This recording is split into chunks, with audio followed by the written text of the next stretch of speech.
Guys, how's it going? Cade Moore with More Muscle, and today we're going to be going over cystic fibrosis. Guys, this is a respiratory disorder. It's from an inherited gene. Basically, mucus glands secrete an increased quantity of thick mucus, which leads to obstruction of organs like the liver, like the lungs, like the small intestine and reproductive system. And it's an increase of sodium and chloride of the sweat, and this can increase abnormalities of the autonomic nervous system.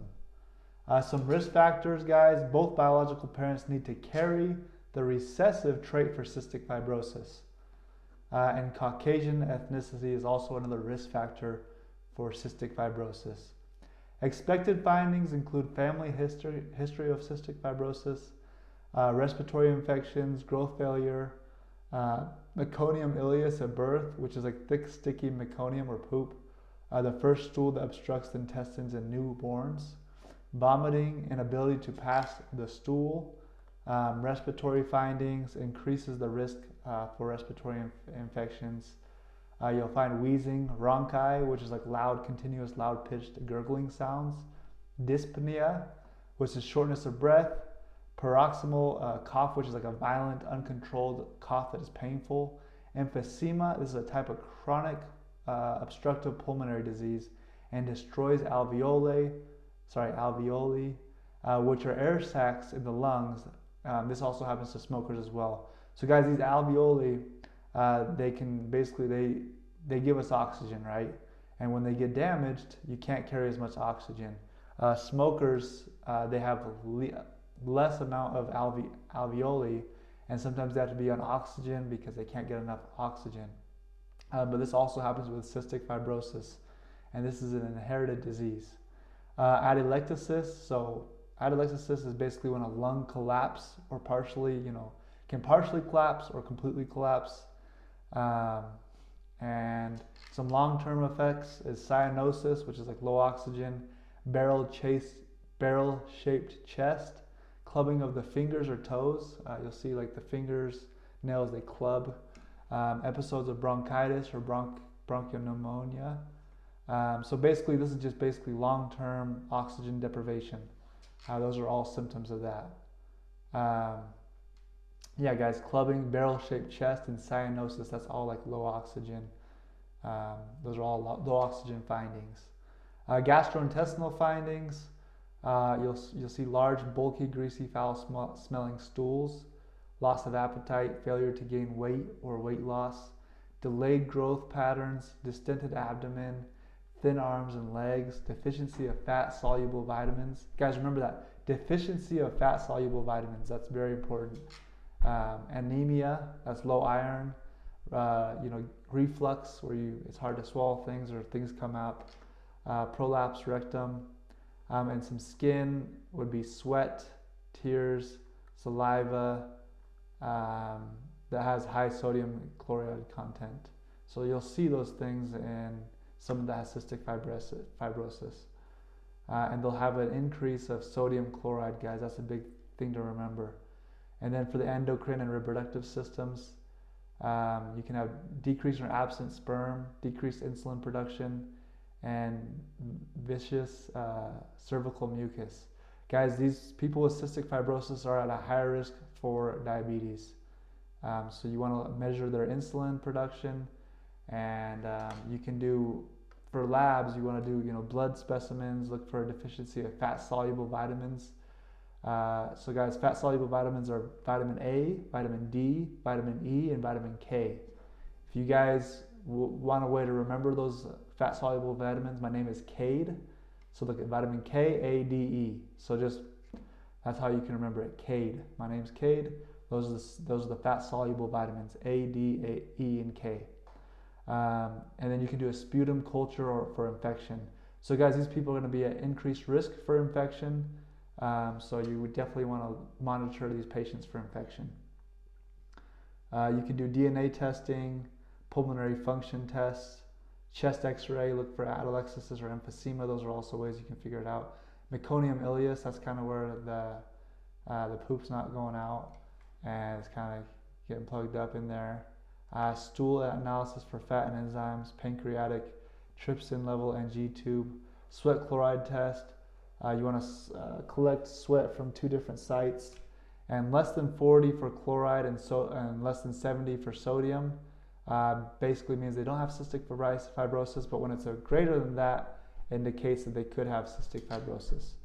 So remember, less than 40 for chloride and less than 70 for sodium, that's a good thing. If it's above, that's a bad thing. That means they could have cystic fibrosis. So let's do some nursing actions or nursing care. You want to assess lung sounds, respiratory status, vital signs, monitor oxygen saturation. You want to have an IV access. You want to obtain sputum, that's like spit, and just measure it and see if what it's saying. And you want to provide support. Pulmonary management, you want to do airway clearance, chest physiotherapy, mechanical drainage, guys. Chest physiotherapy is when you basically tap a patient on the back and you help them get rid of that that mucus in their throat. Or they can also like bend over and you can have that gravity help that mucus go out. Breathing techniques, you want to help them practice breathing techniques. You want to help them drain any secretions, anything that's in their throat.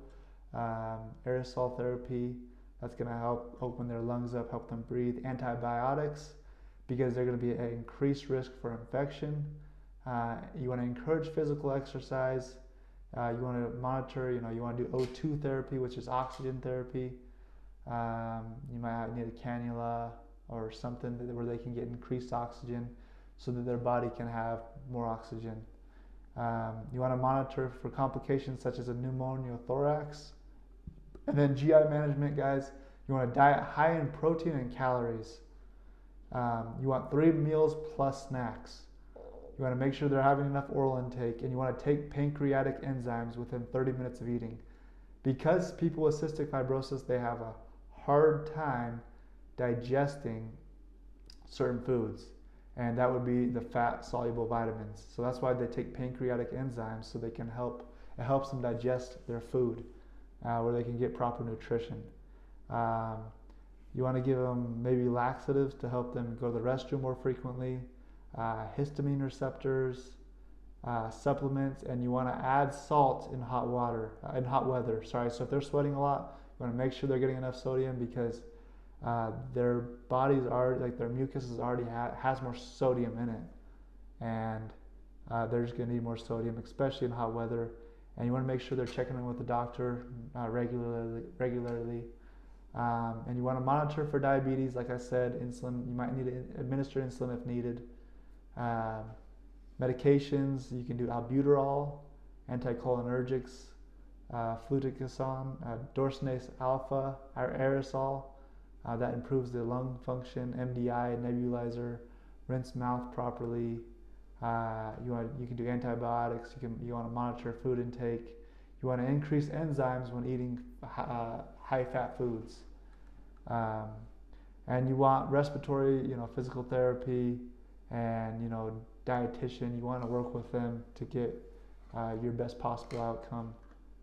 Some complications include respiratory infection, bronchial cysts, emphysema, pneumothorax, diabetes, meconium ileus, and GERD. So GERD is basically gastric reflux. That's where you can, it's harder for those patients to eat food, and it might come up, and it might burn the throat and stuff. Some client education, you want to utilize meds properly. You want to stay up to date on immunizations. Guys, why is that? Because they're at risk for more infections, so you want to make sure they're getting those immunizations. And of course, obviously, you want to make sure that they don't have any allergies to the immunizations, that it's approved by a doctor, and everything checks off okay. Dental hygiene, guys. So when a dentist is working on your mouth, that they can introduce an infection accidentally. And someone with cystic fibrosis that has it's basically immunocompromised. That means they can get sick easier. You want to make sure that you tell your dentist that you have cystic fibrosis.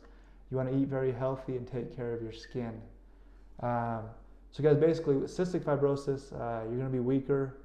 Sadly, people with cystic fibrosis, they usually die prematurely. Well, not prematurely, but they die younger than a normal person would.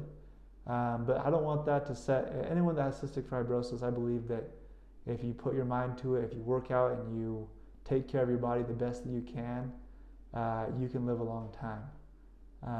And you can live a very healthy, happy life. And matter of fact, I've seen people with cystic fibrosis outperform people that don't have cystic fibrosis. I think it's really important. If you do have cystic fibrosis, that means you got to take extra care of your health.